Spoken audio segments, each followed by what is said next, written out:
아멘. 이 시간 먼저 성도의 교제 나누겠습니다. 우리 주변의 지체들과 함께 인사하겠습니다. 사랑합니다. 축복합니다. 사랑합니다. 축복합니다. 네, 오늘 본문은 바울이 골로새 교회를 향해 많은 관심을 가지고 있음을 알 수 있습니다. 그런데 현재 바울의 상황을 살펴본다면 이 바울이 가지고 있는 관심이 결코 쉽지 않다는 것도 알 수 있습니다. 바울이 현재 이 감옥에 갇혀 있는 로마에서 골로새까지의 거리는 무려 2000km입니다.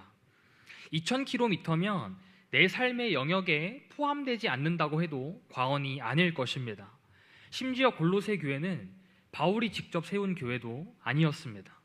그런데 바울이 골로새 교회에 직접 편지를 쓰고 있습니다.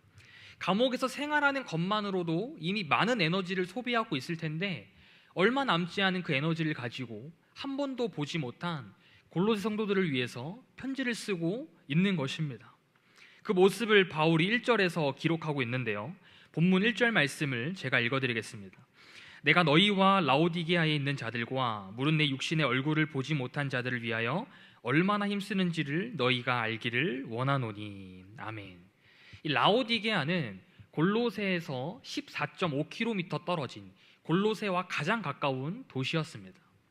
바울은 골로새 성도뿐 아니라 그 근처에 있던 라오디게아 그리고 그 외에 있는 얼굴을 보지 못한 많은 성도들까지 내 육신의 얼굴을 보지 못한 자들이라고 표현하고 있습니다. 그리고 그들을 위해서 내가 얼마나 힘쓰는지 알아달라고 이야기합니다.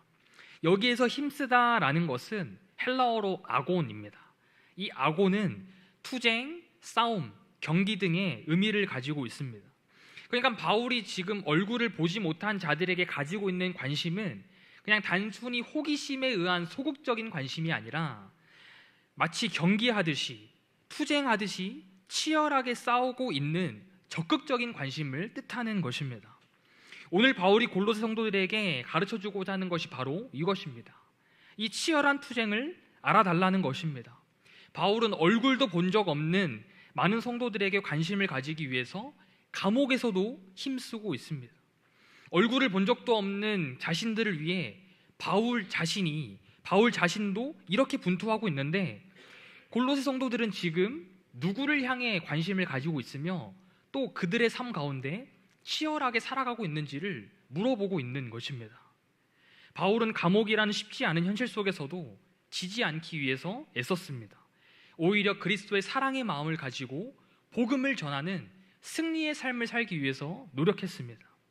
그리고 오늘 골로새 성도들에게 그 삶의 모습을 전하고 있는 것입니다.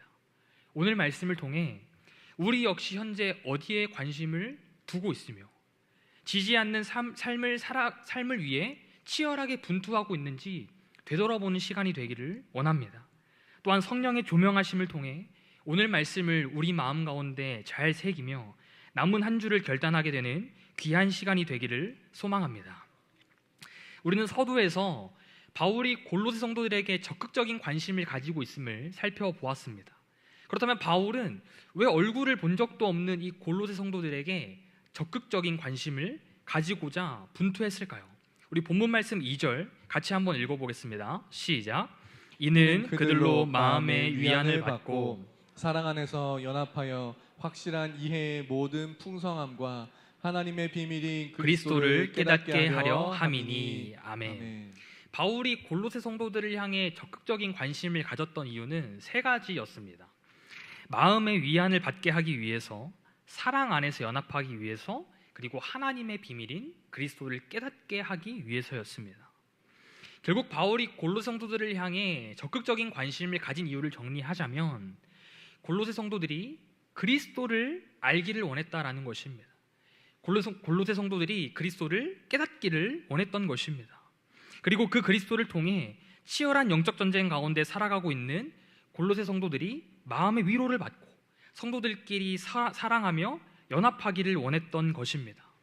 그렇다면 바울은 이들에게 왜 그러한 모습을 도전했을까요? 골로새 성도들은 왜 이 세 가지의 모습을 가지며 살아가야 했을까요? 그것은 바로 이 골로새 교회를 위협하고 있는 영지주의자들 때문이었습니다. 골로새 교회가 겪고 있는 치열한 영적 전쟁의 모습 중 하나는 이 이단의 유혹이었습니다. 특별히 영지주의자들은 말을 통해서 골로새 성도들을 뒤흔들었고 끊임없이 자신들의 교리를 이 골로새 성도들에게 가르쳤습니다. 그래서 많은 성도들이 이 올바른 진리, 참된 진리가 아니라 헛된 교리에 빠져 교회를 떠나도록 만들었던 것입니다. 바울은 이것을 4절에서 교묘한 말로 표현하고 있습니다.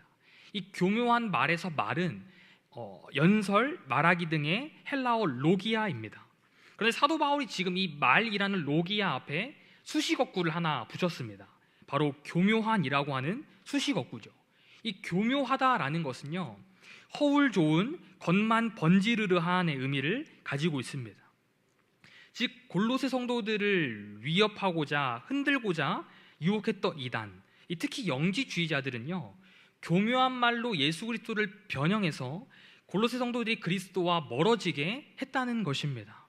그런데 이 로기아와 같은 어원을 가진 단어가 있습니다. 바로 요한복음 1장에 나오는 로고스입니다. 이 로고스는 어떤 의미일까요? 요한복음 1장 1절 말씀을 제가 읽어드리겠습니다.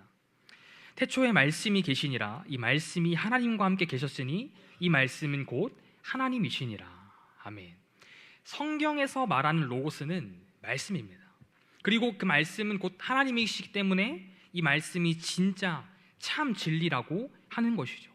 즉 이 로기아와 로고스를 정리해 보면요, 사람이 입을 열어 무언가 말을 할 텐데요, 어떻게 사용하느냐에 따라 교묘한 말인 로기아가 될 수도 있고 참 진리, 참 말씀인 로고스가 될 수도 있다는 것입니다. 하지만 영지주의자들은 로고스가 아닌 로기아를 말하면서 골로새 성도들의 믿음을 흔들고 이 성도들이 예수 그리스도를 제대로 알지 못하게 했다는 것입니다. 사실 골로새 교회는 얼마 세워지지 않은 개척교회였습니다. 이 말은 골로새 교회 안에는 아직 믿음이 성장해야 할 많은 성도들이 있었다라는 것입니다. 그렇다면 당연히 골로새 성도들에게는 로기아와 로고스를 분별할 능력이 부족했다라는 것도 있습니다. 따라서 골로새 교회가 마주한 이단의 이 큰 문제 앞에서 바울은 염려하며 그리스도를 제대로 알아야 함을 권면하고 있는 것입니다.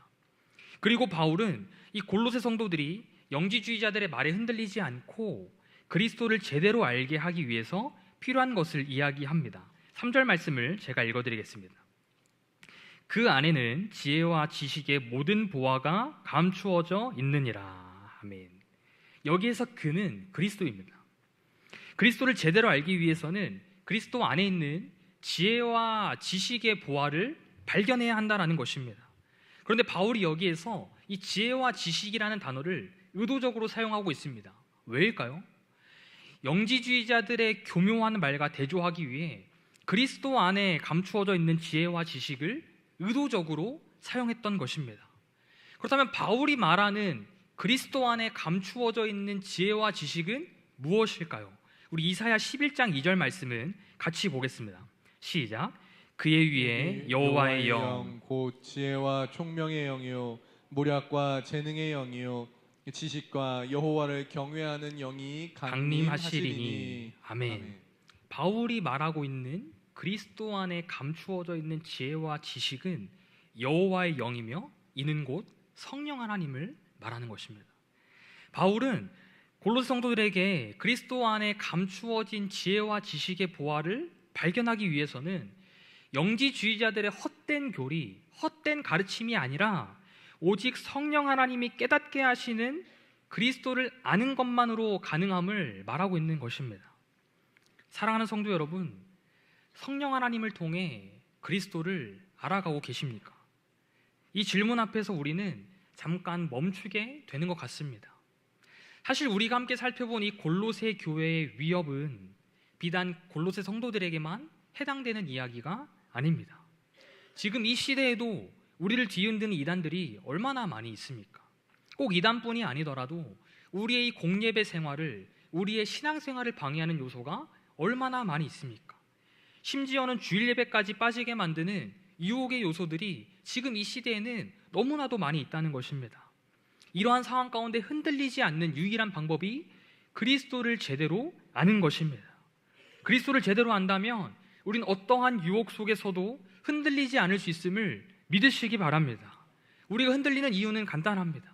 우리가 영적 전쟁 가운데 패배하는 이유도 동일합니다.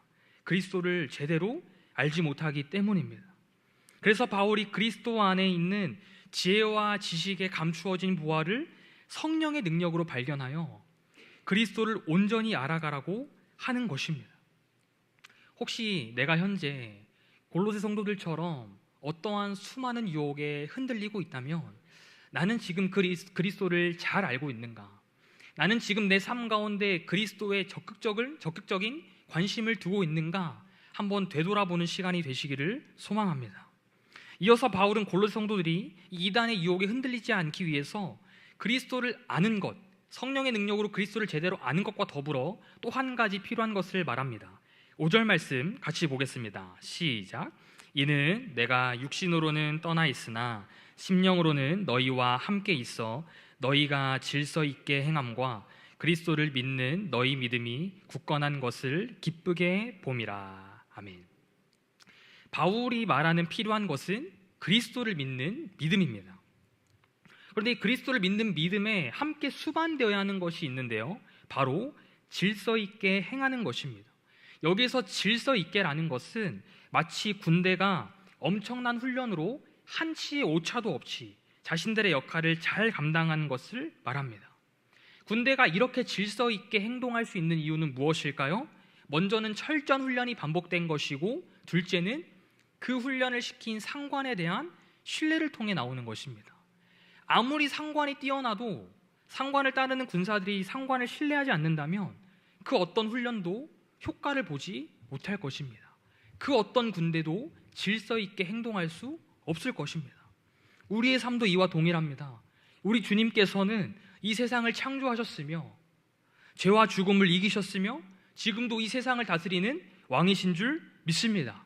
하지만 우리가 주님을 신뢰하지 않는다면, 주님의 통치 아래 살아가는 우리가 주님을 신뢰하지 않는다면 그 어떤 말씀도, 그 어떤 성령의 능력도 우리의 삶과 전혀 아무런 관련이 없게 되는 것입니다.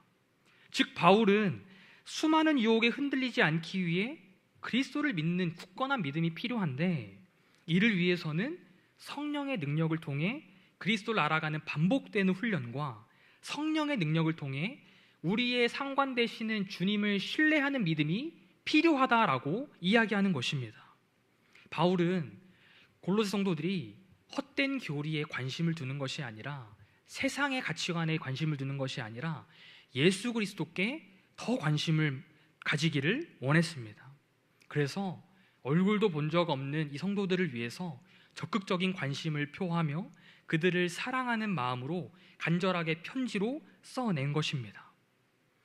골로새 성도들 역시 바울의 이러한 마음을 받아 삶에서 펼쳐지는 많은 상황들이 녹록지 않았겠지만 그럼에도 주님께 관심 두는 것을 소홀히 하지 않기를 원했던 것입니다. 그리고 더 나아가 바울은 골로새 성도들이 삶에서 펼쳐지는 수많은 영적 전쟁 가운데 쉽게 지지 않는 삶을 살아가기를 원했던 것입니다. 영지주의자들로 인해 교회가 어려운 상황을 마주하고 성도 한 명 한 명의 믿음이 흔들리는 상황 속에서도 그리스도를 제대로 아는 것과 그리스도를 믿는 굳건한 믿음을 통해서 이들이 이 삶에서 벌어지는 영적 전쟁 가운데 승리하기를 원했던 것입니다. 승리와 관련된 영어 단어가 하나 있습니다. 바로 위닝 멘탈리티입니다. 이 위닝 멘탈리티를 우리말로 하면 상대가 누구든 어떤 상대와 싸워도 이길 수 있다라는 자신감입니다. 그런데 이 승리에 대한 자신감은 하루아침에 생기는 것이 아닙니다. 처음에는 수없이 패배의 쓴맛을 맛봐야 하기도 합니다. 어떻게 하면 이길 수 있을까? 끊임없이 고민도 해야 합니다. 저는 우리나라 프로축구 리그인 K리그를 좀 즐겨봅니다. 제가 응원하는 팀이 있어서 그렇기도 하는데요. 제가 응원하는 팀은 우리나라 축구팀 중에서 가장 많은 9번의 우승을 차지했습니다. 그런데 이 팀이요, 2022년부터 24년까지는 우승 근처에도 가지 못했습니다. 심지어 작년에는 2부 리그로 강등될 뻔하다가 겨우 1부 리그에 살아남게 되었습니다. 이렇게 성적이 좋지 않아서 올 시즌을 시작하기 전에 새롭게 감독을 바꾸었습니다. 그런데 이 3년 동안 선수들 사이에 있었던 패배 의식이 쉽게 사라지지 않았던 모양입니다.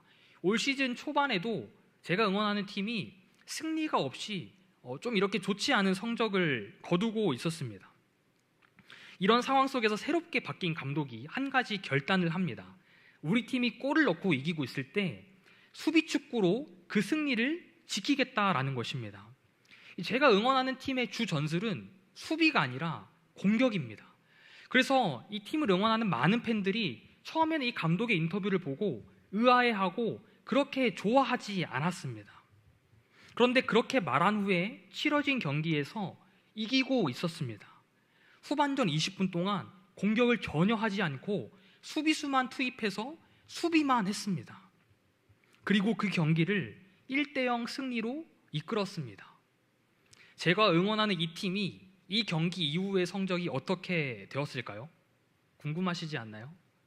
지금까지 무려 19경기 무패 행진을 달리고 있습니다. 이 축구팀의 감독이 이렇게 결정하고 행동했던 이유를 나중에 인터뷰로 들어보니까요, 축구는 실점을 안 해야 승리할 수 있는 확률이 올라가는 경기인데 자꾸 실점을 하다 보니까 선수들의 자신감이 많이 위축되어 있다라는 것입니다. 그래서 가장 먼저는 무실점으로 경기를 끝내는 것을 목표로 삼았고, 그 다음으로는 무실점으로 승리하는 것을 목표로 삼았다라고 했습니다. 그렇게 한 경기 한 경기 승리를 지켜내다 보니 선수들 사이에 승리에 대한 자신감이 생기더라는 것이죠.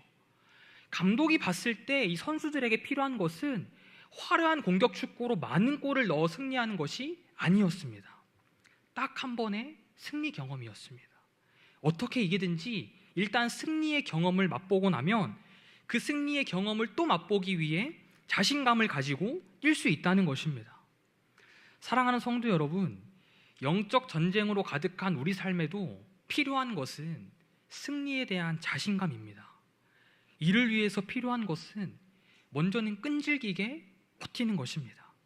설령 지게 되더라도 쉽게 지지 않기 위해 발버둥 쳐보는 것입니다. 그리고 더 나아가 질 것 같은 상황 속에서 끈질기게 발버둥 치며 그 패배 위기 속에서 벗어나 보는 것입니다. 이렇게 이기는 게 맞나? 애매한 승리 같기도 합니다. 찝찝한 승리 같기도 합니다. 하지만 그렇게 한 번, 두 번, 세 번 이기다 보면 승리에 대한 자신감이 생기는 것입니다. 이 세상 그 어느 누구도 아무런 훈련 없이 단번에 승리할 수 없습니다. 그래서 우리 역시 성령 하나님을 통해 그리스도를 제대로 알고 그리스도를 믿는 굳건한 믿음을 통해 굳건하게 믿는 훈련이 필요한 것입니다. 혹시 삶의 영적 전쟁 가운데 패배의식에 젖어 있는 성도님들 계십니까? 이러한 우리에게 한 가지 위로가 되는 사실이 있습니다. 치열하게 영적 전쟁 속에 살아가는 우리의 삶을 하나님이 다 알고 계신다라는 것입니다. 하나님께서는 우리에게 무조건 승리하라고 승리의 부담감을 주지 않으십니다. 하나님도 아십니다. 우리가 10번 싸워서 10번 다 이길 수 없다는 사실을요. 그렇다면 오늘 말씀을 통해 우리에게 무엇을 말씀하시는 것일까요? 쉽게 패배하지 말라는 것입니다. 승리하지 못할 수도 있습니다. 하지만 그렇다고 해서 쉽게 패배해서는 안 된다는 것입니다. 분투하며 끈질기게 물고 늘어져야 한다는 것이죠. 분투하며 끈질기게 물고 늘어지는 모습이 바로 그리스도를 알고 믿는 것에 적극적인 관심을 가지는 것입니다. 사랑하는 성도 여러분, 하루하루 그리스도인으로 살아가시느라 정말 고생이 많으십니다. 믿음을 지키며 살아가기에 너무나도 많은 유혹의 소리들이 존재하지 않나요? 나의 믿음뿐만이 아니라 내 자녀의 믿음을 위협하는 요소도 역시 우리 주변에는 너무 많이 있지 않나요? 그런데 이것은 지금 우리에게만 해당되는 것이 아니라 약 2000년 전인 1세기에도 동일했다는 것입니다. 초대교회 성도들도 하루하루 치열하게 영적 전쟁을 하며 살아갔습니다. 그리고 이 치열한 영적 전쟁은 주님께서 이 땅에 다시 오실 때까지 계속된다는 사실을 기억해야만 합니다. 이것은 곧 우리가 주님 앞에 서는 그날까지 이 영적 전쟁은 피할 수 없는 것과 동일하기도 합니다. 따라서 우리에게는 주님 앞에 가는 그날까지 쉽게 지지 않는 삶의 모습이 필요한 것입니다. 말씀을 정리합니다. 골로새 교회는 영적으로 참 힘겨운 개척교회였습니다. 하지만 이들은 개척교회임에도 불구하고 승리하고자 분투했습니다. 그런 이들에게 바울은 이들이 승리에 대한 자신감을 잃어버리지 않도록 끝없는 권면으로 함께합니다. 교묘한 말에 휘둘리지 않는 것, 교회를 떠나지 않는 것, 주를 향한 믿음을 굳게 하는 것. 이것이 골로새 성도들이 영적 전쟁 가운데 끝까지 지켜내야 했던 것입니다. 그리고 이를 위해서 그리스도를 제대로 알아야 하며 그리스도를 굳게 신뢰하고 믿어야 한다고 이야기합니다. 사랑하는 성도 여러분, 오늘 이 말씀은 1세기를 살아가는 골로새 성도들뿐만 아니라 21세기를 살아가는 우리에게도 쉽게 지지 말 것을 권면합니다. 승리하지 못하더라도 끈질기게 발버둥치며 분투할 것을 도전합니다. 이것이 어떻게 가능하게 될까요? 우리 안에 내주하시는 성령님이 계시기 때문입니다. 우리 안에 주님을 알게 하시는 성령께서 함께 하시기 때문입니다. 그래서 우리는 주님을 알기 때문에 치열하게 싸울 수 있는 것이며, 주님이 내가 사랑하는 분이기에 치열하게 분투하며 발버둥 칠 수 있는 것인 줄 믿습니다. 우리의 영적 전쟁은 내가 싸우는 것이 아닙니다. 내 안에 계시는 성령께서 싸우시는 것입니다. 우리에게는 마땅히 싸울 능력이 없지만, 승리할 능력이 없지만 성령 하나님께는 있습니다. 삶 속에서 마주하는 수많은 영적 전쟁과 유혹들 속에서 패배의식에 젖어 쉽게 패배하는 삶의 모습이 아니라 그리스도를 제대로 알고 그리스도를 굳건하게 믿는 믿음으로 끝까지 분투하게 되기를 소망합니다. 이를 위해 내 안에 계시는 성령의 능력을 늘 붙잡아 삶의 영적 전쟁 가운데 쉽게 지지 않는 모든 수원북부의 성도님들 되시기를 주님의 이름으로 축복합니다. 함께 찬송하며